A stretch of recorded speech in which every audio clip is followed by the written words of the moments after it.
நம்முடைய சேனலை சப்ஸ்கிரைப் செய்து ஆதரவு தருமுறை அன்புடன் கேட்டுக்கொள்கிறேன்.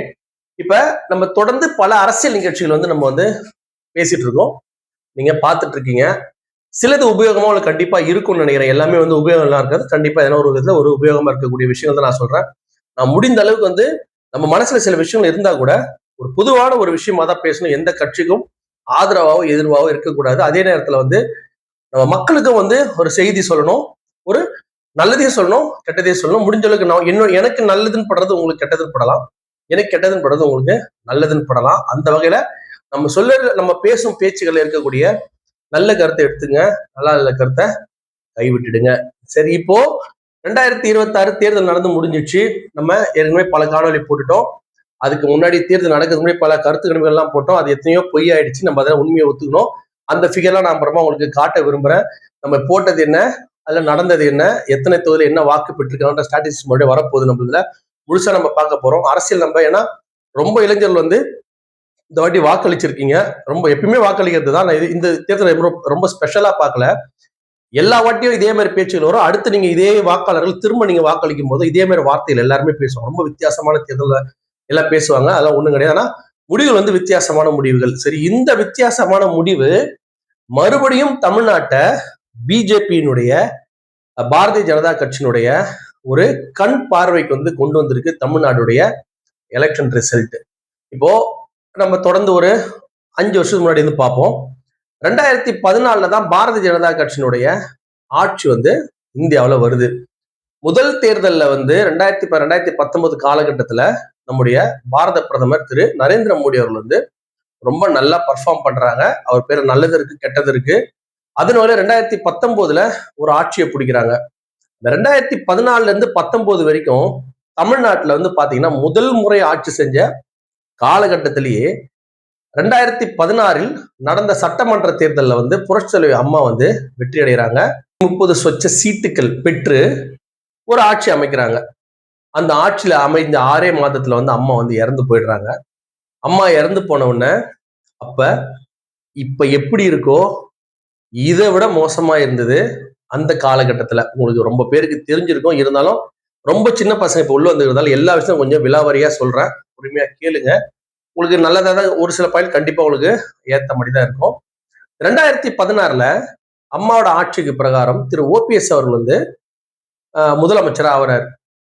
அவர் ஆக்குறது யாருன்னா பாரதிய ஜனதா கட்சி. அப்ப திரு ஓபிஎஸ்க்கு என்ன பிரச்சனையாச்சு அப்படின்னு உங்களுக்கு தெரியும்.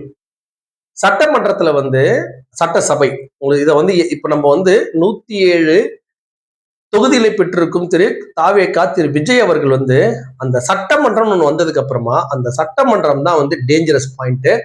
அங்க அவர் என்ன பர்ஃபார்ம் பண்ண போறாரு அப்படின்றதான் இங்க முக்கியமான ஒரு கேள்வி.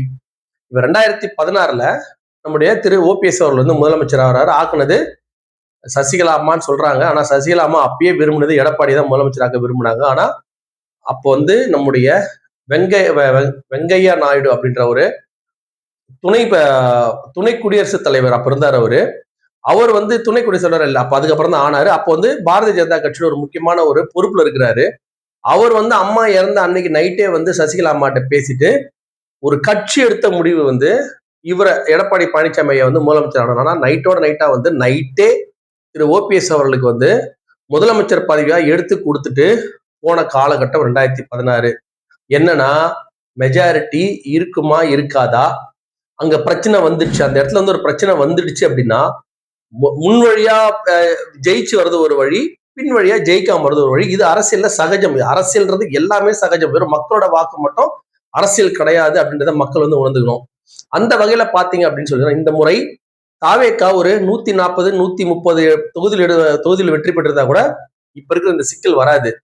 இவங்க என்னதான் பண்ணாலுமே ஒரு 118 இருந்து 28 வரைக்கும் அவங்களால மேனேஜ் பண்ணி எடுத்துட்டு வர முடியும். ஆனா எல்லாமே கூட்டணி கட்சிகள் விருப்பப்பட்டால் மட்டும்தான் நடக்கும் அப்படின்றது இன்னைக்கு இருக்கிற நிதர்சனமான உண்மை. இப்ப எத்தனை சிறிய சிறிய கட்சிகள் இருக்கு பாருங்க. ஒரு சின்ன உதாரணம், காங்கிரஸ் 5 தொகுதி வச்சிருக்கு, பாமக ஒரு 4 தொகுதி வச்சிருக்கு, விடுதலை சிறுத்தை 2, சிபிஐ சிபிஎம் அவங்க எல்லாம் 2. அது இல்லாம நம்ம ஆல்ரெடி சொன்ன மாதிரி அம்மா மக்கள் முன்னேற்ற கழகம் 1, பிஜேபி ஒரு சீட் இருக்கு இதுல. அது இல்லாம ஐயுஎம்எல் அந்த போல சின்ன சின்ன கட்சியில் சேர்த்து மொத்தம் ஒரு 20 இருந்து 24 சிறிய சிறிய கட்சியினுடைய சீட்டுகள் இருக்கு. தொகுதியில் இருக்கு. இப்ப அதை எல்லாத்தையுமே நம்ம தாவேக கூட போயிட்டு ஒண்ணு சேர்க்கிறதா, ஒண்ணு சேர்க்க வேணாவா, எதை சேர்க்கலாம், எதை சேர்க்க வேணாம் அப்படின்றது எல்லாமே யார் முடிவெடுக்கணும் அப்படின்னா பாரதிய ஜனதா கட்சி தான் முடிவெடுக்கக்கூடிய அளவுக்கு இந்த நிலைமை வந்து மாறிவிட்டது. தமிழக சட்டமன்ற இந்த தேர்தல் நடைபெற்ற 2026 தேர்தல். இப்ப நான் ஒரு கட்சியா உதாரணம் சொல்றேன். இப்ப காங்கிரசும் தாவேகாவும் இணைந்தால் என்ன நடக்கும் அப்படின்னா, பிஜேபியினுடைய ஒரே அஜெண்டா வந்து என்ன அப்படின்னா, சென்ட்ரல் ஸ்டேட்டை வந்து பிஜேபி பிடிக்க முடியாது. அப்ப அவங்க எல்லாமே அரசியல்.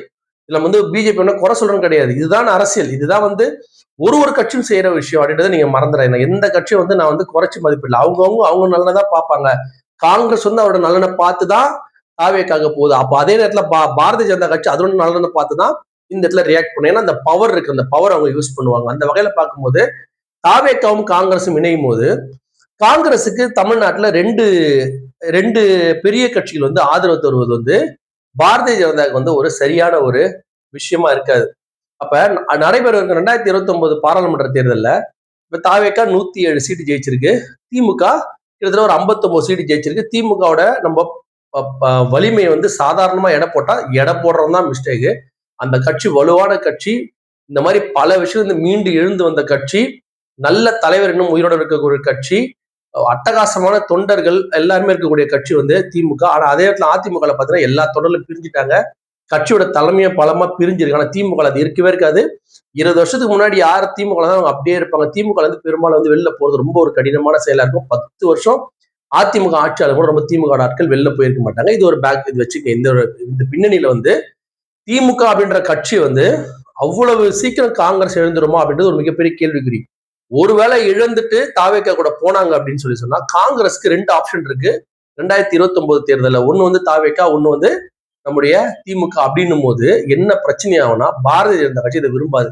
ஒரு ஸ்டேட்ல வந்து ஸ்டேட் கட்சி இப்ப நல்லா இருந்தா கூட பிரச்சனை இல்லை. ஆனா ஒரு காங்கிரஸ்ன்ற அவருடைய பிரதானமான ஒரு எதிரி வந்து அவ்வளவு தமிழ்நாட்டுல ஸ்ட்ராங்கா வருது அவங்க விரும்ப மாட்டாங்க. அப்ப அவங்க திரு விஜய் அவர்களுக்கு வந்து குடைச்சல் கொடுக்க ஆரம்பிப்பாங்க. எந்தெந்த வகையில குடைச்சல் கொடுக்க ஆரம்பிப்பாங்க அப்படின்னா, இப்ப இவர் வந்து ஆட்சி அமைக்கிறதுக்கு இவர் வந்து உரிமை கோர போறாரு. கண்டிப்பா வந்து இவர் 118 எம்எல்ஏக்களோட ஆதரவு கொடுத்தாருன்னா நம்முடைய கவர்னர் வந்து என்ன பண்ணுவாரு, நீங்க ஆட்சி அமைங்கன்னு சொல்லுவாரு. ஒருவேளை 118 எம்எல்ஏக்களோட ஆதரவு தராம என்ன முதலமைச்சரா முதல்ல பதவி ஏத்துங்கன்னு அவர் போய் ரெக்வஸ்ட் பண்ணும் போது அங்க ஒரு என்ன ஆயிடுறாருன்னா டவுன் ஆயிடுறாரு. அந்த முடிவு எடுக்க வேண்டிய கட்டாயம் யாருக்கு போகுது அப்படின்னா பாரதிய ஜனதா கட்சி, மத்தியில் ஆளும் பாரதிய ஜனதா கட்சியின் உள்துறை அமைச்சருக்கு, கவர்னர், குடியரசுத் தலைவருக்கு கீழே இயங்கும் திரு கவர்னர் தான் அந்த முடிவு எடுக்கணும். அப்ப அந்த முடிவு எடுக்கணும்னா கண்டிப்பா பாரதிய ஜனதா கட்சியோட ஒப்புதல் வேணும். அந்த வகையில இவர் 118 எம்எல்ஏ கூட ஆதரவை முதல்ல தெரிவிக்காம எனக்கு தனியா ஃபர்ஸ்ட் வந்து பிரதம மந்திரியா முதல் மந்திரியா தேர்ந்தெடுத்துக்கணும். அப்புறமா நான் வந்து இந்த 118 எம்எல்ஏட ஆதரவை தரேன் அப்படின்னு சொன்னா அந்த முடிவை எடுக்க வேண்டிய விஷயம் வந்து பிஜேபி கிட்ட தான் இருக்கு. அவங்க இல்லப்பா நீ 118 எம்எல்ஏ லிஸ்ட் எடுத்துட்டு வா, அப்பதான் இதை பண்ணி தருவேன் அப்படின்னு சொல்லிட்டாங்க அப்படின்னா பாரதிய ஜனதா கட்சி தாவேக்காவை எதிர்க்குதுன்னு அர்த்தம். ஒருவேளை இல்ல பரவாயில்லைங்க அப்புறமா நீங்க 14 நாள் கட்சி பண்ணுங்க அப்படின்னு சொல்லிட்டா பாரதிய ஜனதா கட்சி ஆல்ரெடி தாவேக்காவை விழுங்க ஆரம்பித்து விட்டது. அல்லது அப்படின்னா தாவேக்காவை வைத்து மறுபடியும் 2016 எப்படி வந்து எடப்பாடி பழனிசாமி வச்சு இந்த தமிழ்நாட்டை ஆண்டாங்களோ அதே மாதிரி தாவேக்காவை வைத்து ஆள முடியும் அப்படின்னு நினைக்கக்கூடிய ஒரு வாய்ப்பு அமையும் அப்படின்னு நீங்க ஆரம்பத்திலே தெரிஞ்சுக்கலாம். அவர் வந்து 112 எம்எல்ஏ கூடிய ஆதரவு கடிதம் எடுத்துட்டு வா, அதுக்கப்புறமா உனக்கு வந்து முதல் மந்திரி பதவியா வந்து உனக்கு வந்து பண்ணித்தரேன்னு சொல்லி பிஜேபி சொல்லிச்சு அப்படின்னா பிஜேபி தாவேக்காவின் இந்த அரசியலை விரும்பவில்லை அப்படின்னு அர்த்தம். ஏன்னா காங்கிரஸ் பிளஸ் இந்த விஜய் அப்படின்ற ஒரு காம்பினேஷனை விரும்புன்னு அர்த்தம். ஒருவேளை இல்ல நீங்க 112 எம்எல்ஏட ஆதரவு கடிதம் தரதுக்கு முன்னாடி உங்களை முதலமைச்சரா பதவி ஏற்க நான் வந்து அலோவ் பண்றேன் அப்படின்னு சொன்னா ஏதோ ஒரு திட்டம் வந்து தீட்டி வச்சிருக்கிறாங்கன்றத 100% நீங்க ஆரம்பத்திலே தெரிஞ்சுக்கலாம். அதுக்கப்புறமா 112 எம்எல்ஏக்களை ஆதரவு தெரிவிச்சு இவரு சட்டமன்றத்துக்கு போனா கூட அந்த இடத்துல அந்த நம்ம அங்க உள்ளுக்குள்ள நடக்கும் சட்டசபை அப்படின்றது ஒரு விஷயம் நீங்க தெரிஞ்சுக்கணும். ஒரு கோர்ட் அப்படின்றதுல வந்து பாத்தீங்கன்னா நீதிபதி பேச்சுக்கு எதிர்பேச்சு கிடையாது. அதே மாதிரி சட்டமன்றத்துல சபாநாயகன் பேச்சுக்கு எதிர்பேச்சு கிடையாது. ஒரு நீதிபதி போய் நம்ம கேஸ் எடுத்து போய் கொடுத்தா நீதிபதி என்ன பண்ணுவார்னா சபாநாயகர் என்ன சொன்னாரோ அதுதான் உச்சபட்சம், அதை மீறி நம்ம பண்றதுக்கு நமக்கு உரிமை இல்லை அப்படின்னு சொல்லக்கூடிய அளவுக்கு சபாநாயகருடைய ஒரு செயலும் ரொம்ப முக்கியமா இருக்கும். அப்ப அந்த சபாநாயகரை தேர்ந்தெடுத்து அங்க சில தில்லுமுள்ள வேலைகள்லாம் செய்யணும், எப்படி தொடர்ந்து அந்த ஆட்சியை கைப்பற்றணும் அப்படின்னா இது வந்து சாதாரணமான விஷயம் கிடையாது. 2 அரசியல் கட்சிகளும் வந்து கத்துக்குட்டிங்க கிடையாது, பயங்கரமான கட்சிகள். அந்த 2 கட்சியும் நினைச்சிச்சுன்னு வச்சுக்கலாம், இந்த தாவேகா இருக்கக்கூடாதுன்னு நினைச்சிட்டா கூட இப்ப இருக்கிற சூழ்நிலை கண்டிப்பா தாவேகா தொடர முடியாது. ஆனால் அந்த 2 கட்சியும் என்ன நினைக்குன்னா, இத்தனை மக்கள் வாக்களிச்சிருக்கிறாங்க, அப்ப வாக்களித்தோட இதுல இந்த மாதிரி நம்ம அந்த ஆட்சியை கவுத்துட்டோம் அப்படின்னா மக்கள்கிட்ட மேலும் வந்து சிம்பத்தி கிரியேட் ஆயிடும். அதனால வந்து அந்த வேலையை பத்தி தெரிஞ்சு பண்ண மாட்டாங்கன்னு நினைக்கிறேன் நான். அது ஆட்டோமேட்டிக்கா பண்ணுவாங்களே தவிர இவங்க வாண்டா எந்த முயற்சியும் எடுத்து பண்ண மாட்டாங்கன்றது என்னை போன்ற ஆட்களுடைய கணிப்பு. ஏன்னா இவர் வந்து கிட்டத்தட்ட ஆட்சியில வந்து உட்காந்து இவர் பல விஷயங்களை செய்யணும்னா அவ்வளவு வந்து அவர் வந்து அறிவிப்பு அவ்வளவு விட்டுருக்கிறாரு. சோ அவர் வந்து அதை செய்யணும், செஞ்சாதான் இது என்ன ஆகும் அப்படின்னா மக்கள் மனசுல இவர் மேல நல்ல பேர் இருக்கா கெட்ட பேர் இருக்கான்னு சொல்லி தெரியும். ஒருவேளை நல்ல பேர் வராம இருந்துச்சுங்களேன் அப்போட கவுத்துருவாங்க எதிர்கட்சிகள். இது ஒரு சிக்கட்டான சூழல தான் உட்காந்து இருக்காரு. இருந்தாலும் இது நம்ம பேச போறது பாரதிய ஜனதா கட்சியுடைய பங்கீடை பத்தி மட்டும் தான் இந்த வீடியோ நம்ம பேசுறோம். அப்ப அந்த அளவு பண்ணிட்டாங்கனாலே பாரதிய ஜனதா கட்சி ஏதோ ஒரு விதத்துல வந்து தாவேக்காவை வந்து கண்டிப்பா மேனேஜ் பண்ணி தாவேக்கா தன்னோட கண்ட்ரோல் உள்ள எடுத்துட்டு வரதுக்கான எல்லா வாய்ப்பும் இருக்கும். அந்த நேரத்துல சட்டசபையில் நடக்கிற அந்த சின்ன சின்ன விஷயங்கள் அதுக்கெல்லாம் வந்து பாரதிய ஜனதா கட்சியோட உதவி இல்லாம கிட்டத்தட்ட 2 வருஷம் 3 வருஷம் ஆட்சி நடத்துறதுலாம் வந்து சாதாரணமான விஷயம். ஆனா பாரதிய ஜனதா கட்சி வந்து உதவி செய்ய ஆரம்பிச்சிச்சுன்னா எல்லா பிரச்சனையுமே வந்து பாரதிய ஜனதா கட்சியினுடைய திரு அமித்ஷா அவர்கள் கண்டிப்பா பார்த்து வெளிப்படையா பேசுறாங்க. எல்லாருமே நம்ம ஒன்றும் மறைக்கிறதுக்கு அந்த நீதி நியாயங்களை அவங்களே உருவாக்கிப்பாங்க. இதுதான் சரி இதுதான் தப்புன்னு அவங்களே உருவாக்கி கொடுத்துருவாங்க. அப்ப நம்முடைய தாவேகா தலைவர் என்ன பண்ணி ஆகணும் அப்படின்னா காங்கிரஸிடம் போறதா இல்ல பாரதிய ஜனதா கட்சி பக்கம் போறதான்னு யோசிக்க வேண்டிய ஒரு சூழல் வந்து உருவாக்கிடுவாங்க. அந்த வகையில பாரதிய ஜனதா கட்சி திரு விஜய் அவர்களுடைய இந்த தாவேகாவின் ஆட்சி தொடர வேண்டும் என்றால் பாரதிய ஜனதா கட்சியினுடைய பங்கு தான் மிகப்பெரிய பங்காக இருக்கும்.